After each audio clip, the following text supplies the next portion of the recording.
சங்கின்னு சொன்னாலும் பரவாயில்ல, இன்னைக்கு பிரதமர் மோடி ஐயாவை பத்தி பேசியே ஆகணும், வாழ்த்துக்களை தெரிவிச்சே ஆகணும். ஜவஹர்லால் நேருக்கு அப்புறம் அதிக நாட்கள் பிரதமரா இருந்தவர் இந்தியால நம்ம மோடி ஐயா, அதையும் கடந்து போயிட்டு இருக்காரு அப்படின்னு நினைக்கும்போது ரொம்ப பெருமையா இருக்கு.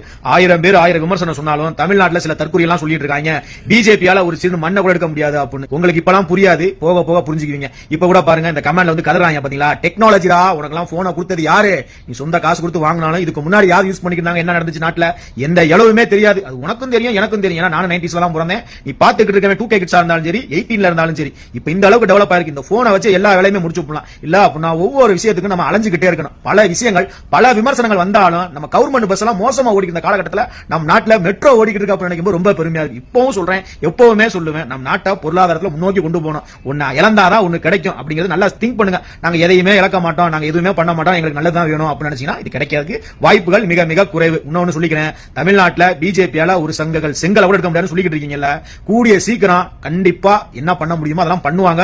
அப்படிங்கறத நோட் பண்ணிக்கங்க, எழுதி வேணா வச்சுக்கோங்க. நம்ம நாட்டுல நம்ம தமிழை வச்சு அரசியல் பண்ணிட்டு இருக்காங்க, மதவாத இயக்கம் அப்படி இப்படி 1000 விமர்சனங்கள் இருந்தாலும் பிஜேபி எந்த அளவுக்கு தரையில வச்சிருந்தோமோ இப்ப அந்த அளவுக்கு மேல தூக்கி வச்சிருக்காங்க. இப்ப நம்ம முதலமைச்சர் ஜோசப் விஜய் எங்க பண்ணிக்கிறாப்ல, நிதி வேணும் யா அப்படின்னு சொல்லி எங்க பண்ணிக்கிறாப்ல, பிரதமர் நரேந்திர மோடி தான் போய் தூக்கிட்டு வந்து நிப்பாட்டுறாப்ல, அங்கதான் போய் கேட்கறாப்ல.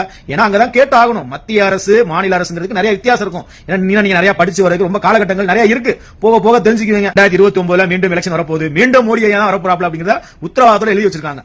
சில விஷயங்கள்லாம் புரியாது, நமக்கு போக போக தான் புரியும். 24 மணி நேரம் ஒரு மனுஷன் அரசியலை பத்தி நினைச்சுக்கிட்டு யோசனை பண்ணிட்டே இருக்காப்ல அப்படின்னா நம்ம மோடி ஐயா மட்டும்தான். நீங்க என்ன வேணாலும் கழுவி ஊத்திருப்போங்க, ஐ டோன்ட் கேர். ஏன் அப்படின்னா நம்ம நாடு இந்த அளவுக்கு வளர்ச்சி அடைஞ்சிருக்கு, இந்த அளவுக்கு வளர்ச்சியா கொண்டு போயிட்டு இருக்கு.